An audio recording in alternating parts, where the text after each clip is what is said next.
Este é mais um Correspondente Médico. Lembrando que você também pode participar. Use a hashtag Correspondente Médico. Eu já começo te fazendo uma pergunta. Você tem alguma dúvida a respeito do caso de reinfecção que foi confirmado pelo Ministério da Saúde? Qualquer dúvida que você tiver, lembre-se que aqui não tem pergunta boba, tá bom? Mande a sua dúvida, publica no Twitter e marca a hashtag Correspondente Médico para eu repercutir com o Dr. Fernando Gomes. E é justamente sobre esse assunto que a gente começa a nossa conversa, sobre o primeiro caso de reinfecção pela Covid-19 confirmado no Brasil. Foi em uma profissional da saúde, essa profissional é do Rio Grande do Norte. A primeira infecção dessa pessoa foi em junho. Na época, pegou Covid, se recuperou, só que depois de quase 4 meses, testou positivo novamente para a doença. Doutor, isso quer dizer que os anticorpos podem mesmo diminuir com o tempo? A gente já consegue responder isso? Isso mostra para a gente, em casos como esse, que uma vez que existe a doença diagnosticada, e no caso foi o que aconteceu com a paciente, natural de se esperar que uma próxima infecção não viesse a acontecer, porque você tem a produção de anticorpos do tipo IgM no começo e depois IgG, que acaba dando para a gente uma assinatura e uma memória, de modo que a próxima vez que você tivesse contato ou tem contato com o vírus, eles já estão prontos para se fazer o combate à doença. E o que a gente está vendo aqui é justamente o contrário. Então, provavelmente, o que acontece é isso. Existiu a primeira infecção nessa paciente de uma forma específica, existiu a produção de anticorpos e eles foram lenta e progressivamente reduzindo e não houve a memória eficiente ou eficaz de uma forma necessária para que o segundo contato não virasse uma doença. Então, a gente está vendo aqui uma confirmação científica da presença de uma reinfecção pelo coronavírus. E isso chama mais atenção de todo mundo que já pegou a Covid-19, que acha que não precisa estar mais de máscara, que fica abraçando todo mundo e tal. Ou seja, sinal de alerta. Sinal de alerta, porque você imagina, né? Existe uma grande chance da paciente e das pessoas terem poucos sintomas, mais de 85% dos casos. Porém, como existe uma faixa de risco de evoluir para caso moderado ou grave, e grave a gente sempre fala, né, da questão de precisar de uma terapia intensiva como forma de tratar da insuficiência respiratória, insuficiência renal, insuficiência de múltiplos órgãos, a gente precisa ficar atento sim.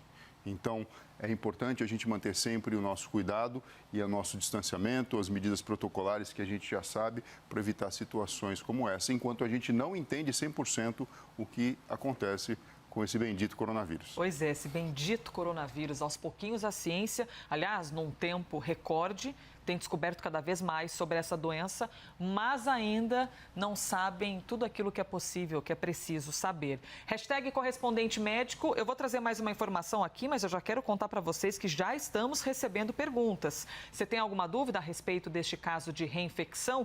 Mande que eu já vou compartilhar aqui com o doutor. Tem pergunta a respeito da vacina, se isso pode mudar a vacina, se a reinfecção é mais agressiva ou menos agressiva que a infecção anterior. Já vou compartilhar com o doutor, porque ainda nesse tema, uma pesquisa publicada numa revista científica norte-americana confirmou que a imunidade natural não fica no organismo. Doutor, o que seria uma imunidade natural? Você imagina o seguinte, Elisa, a gente tem contato com o vírus e existe toda a produção de mecanismos de defesa contra esse invasor. Um deles, que a gente fala muito aqui, porque é o recurso utilizado na fabricação das vacinas e no princípio do imunizante, são os anticorpos. Então, quando você tem uma infecção, e no princípio você tem a produção do que a gente chama de IgM, que é um anticorpo que está presente nessa fase inicial, ele faz o combate, ele faz aderência ao vírus e, de alguma forma, ajuda o sistema imunológico a tirar ele da jogada. Conforme o tempo passa, uma outra classe de anticorpos, chamada IgG, que, em teoria, ela fica memorizada e deixa para a gente a possibilidade de, no próximo contato, já existir isso já organizado para identificar, combater e isolar o vírus, ficaria dentro do corpo da pessoa a longo prazo. E o que a gente tem notado aqui é que essa imunidade que naturalmente acontece sempre que a gente tem contato com um antígeno, com um corpo estranho, com um micro-organismo diferente, parece que no coronavírus ela não funciona de uma forma tão duradoura assim. É lógico que não é só isso aqui é um mecanismo que chama a gente a atenção, mas existem outras células também e mecanismos que são subjacentes, que também ajudam a combater o próprio coronavírus. E ainda nesse cenário da ciência estar dia e noite na tentativa de conhecer melhor o vírus e se pode haver uma reinfecção ou não em larga escala, a gente trouxe agora a confirmação de um caso, mas ainda existe a dúvida, evidentemente, se todas as pessoas que já pegaram vão lá para frente pegar mais. Ainda partindo dessa... Em medicina, a gente chama isso de caso anedótico. Sempre que existe um caso diferente que foge do comum, do padrão esperado, existe lá, relato de caso. Então, é importante que o médico, que o grupo que esteja fazendo atendimento, faça uma publicação científica chamando atenção para isso. Será que isso é a regra? A gente só vai saber no decorrer do tempo. Provavelmente não. Imagino eu.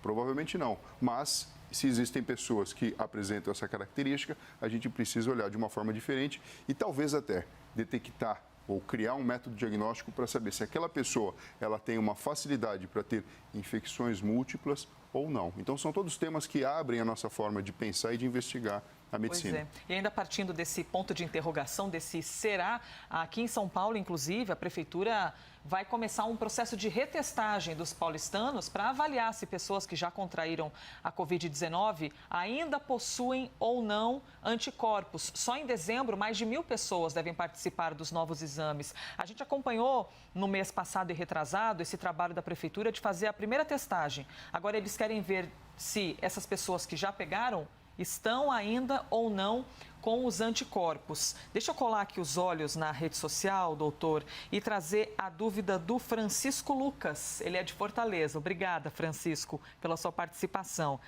Doutor Fernando, no caso da reinfecção, ela se torna mais agressiva ou mais amena que a infecção anterior? Nós temos essa resposta? Bom, isso para a gente saber, a gente vai precisar observar os próximos casos que tenham sido isolados, ou que venham a ser isolados, né?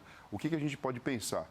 Talvez aquele corpo não tenha sido suficientemente estimulado para produzir anticorpos que sejam duradouros, mas de alguma forma já existia um contato inicial. Então, provavelmente, a segunda vez que tiver o contato, é de se esperar que alguma resposta já tenha, mesmo que não existam os anticorpos específicos, já tenha ali um contato prévio. Então, talvez a manifestação seja muito menor.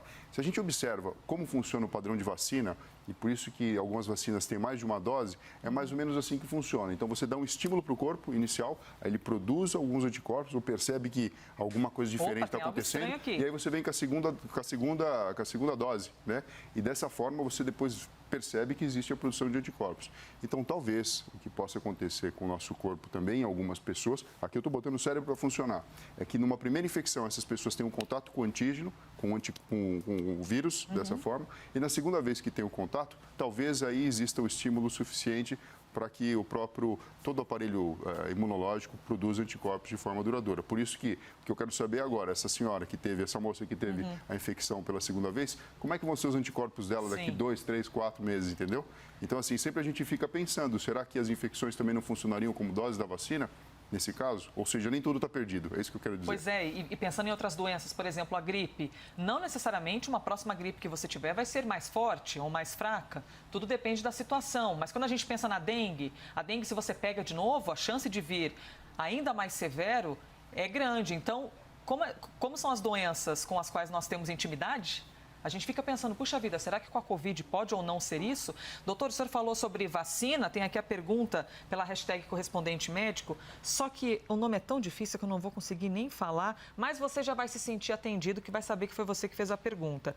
Eu quero saber se essa mutação, que não sabemos ainda se é uma mutação afinal ou se é o mesmo vírus. Correto, doutor? A gente não sabe ainda se é uma mutação do vírus. Para isso, você precisaria ter identificado os dois vírus e fazer um sequenciamento genético dos dois, mas provavelmente não deve ser uma mutação. Mutações acontecem, mas não a ponto de ser uma outra doença, um outro vírus, de modo que os anticorpos funcionariam. É muito mais simples explicar que ela não produziu anticorpos que ficaram de uma forma duradoura presente no corpo. Aí a pergunta dele é, seria igual à gripe, que faz mutação e obriga a tomar vacina todos os anos? Isso quer dizer que é uma doença que não será erradicada igual à gripe? Então, provavelmente é uma doença que veio para, de alguma forma, ficar até que a gente tenha controle dela. Esse acaba sendo o racional, principalmente porque a gente percebe que ela se espalhou pelo mundo como um todo. E talvez até o critério de vacinação, ou o calendário de vacinação, ele implique intervenções periódicas. Não sei, a cada 6 meses ou a cada 1 ano, isso a gente vai descobrir no decorrer do tempo. Nossa, tem muita pergunta aqui, mas eu vou ter de trazer o próximo assunto, mas já tem, inclusive, da nossa própria repórter, a Bruna Osterman, fazendo também perguntas aqui, aproveitando a presença do Dr. Fernando Gomes. Mas deixa eu chamar o próximo tema. O Instituto Butantan começou nesta semana a produção da vacina Coronavac em São Paulo. Segundo o governo estadual, para atender a demanda, a fábrica do Instituto vai funcionar 24 horas por dia, todos os dias da semana. E devem ser produzidas cerca de 1 milhão de doses por dia. Nesse começo, inclusive, já são mais de 10 estados que solicitaram vacina para o Instituto Butantan, que produz a Coronavac em parceria com a Sinovac da China, e quase 1.000 cidades no Brasil, só nesse início agora de pedidos, que já entraram com a solicitação de vacinas também da Coronavac. Doutor, essa produção em larga escala pode ajudar a produzir vacinas para outros estados e até mesmo outros países? Porque a produção anunciada é de 1.000 doses por dia. Sim, pode ajudar. E a gente tem um histórico bastante interessante no Butantan. A gente tem vacina para dengue. 1 milhão, eu falei 1.000? Não falou 1 milhão. 1 milhão, minha nossa, muito mais. Corrigido, então, 1 milhão de doses por dia. Para dengue, para influenza, inclusive com exportação de vacinas para o continente africano. A gente também tem a Fiocruz no Rio de Janeiro. Então, é de se esperar que, sim, o grande papel de institutos como esses é servir a população. Além da pesquisa, todo aquele outro processo de identificar do material, identificar do produto adequado para fazer a imunização, garantir logística e garantir a imunização de toda a população. Perguntas que chegam por aqui. A reação alérgica. Agora o Haroldo Gomes está fazendo pergunta a respeito da reação alérgica que nós vimos. A reação alérgica indicada pela Pfizer pode acontecer também com qualquer outra marca de vacina? Em teoria, sim. Pode acontecer com qualquer outra. E a gente percebe que no fase 1 da Pfizer, da vacina da Pfizer, não foi identificado nada que justificasse uma relevância tão grande como que a gente observou depois da fase 3 já ter sido concluída e então ter sido iniciado o processo de vacinação em massa no Reino Unido. Então, assim, isso pode acontecer e por isso que o gerenciamento, a atenção contínua, o monitoramento contínuo é super importante e necessário de acontecer. Cadê? Delma Bastos, a gente falou a respeito da retestagem em São Paulo para poder identificar se uma pessoa que já pegou pode pegar de novo. A Delma pergunta, entre essas 1.000 pessoas de São Paulo, algumas não podem ter sido diagnosticadas de falso positivo? Ter aparecido, sim, você está com Covid, mas ser um falso positivo, doutor? Então, quando a gente pega o método de avaliação através da identificação do material genético do vírus, eu estou falando do teste do PCR, é muito pouco provável que isso tenha acontecido. Então, quando você identificou o material genético, é porque, de fato, ele estava presente. Mas é lógico, existe falso positivo, existe falso negativo. Tudo isso precisa ser levado em consideração. Mas é muito importante a gente entender que até mesmo o diagnóstico em massa, ele é importante no sentido de orientar, inclusive isolar uma pessoa que esteja contaminada, mesmo que não tenha sintomas, orientar os familiares ou pessoas que tiveram contato com essa pessoa, porque dessa forma a gente consegue abrandar a dispersão do próprio vírus. Isso é um trabalho contínuo, a gente precisa entender. Uma coisa é a gente tratar a pessoa com a doença e evitar que ela tenha uma evolução insatisfatória, outra coisa é a gente identificar o padrão de contágio e de alguma forma conter.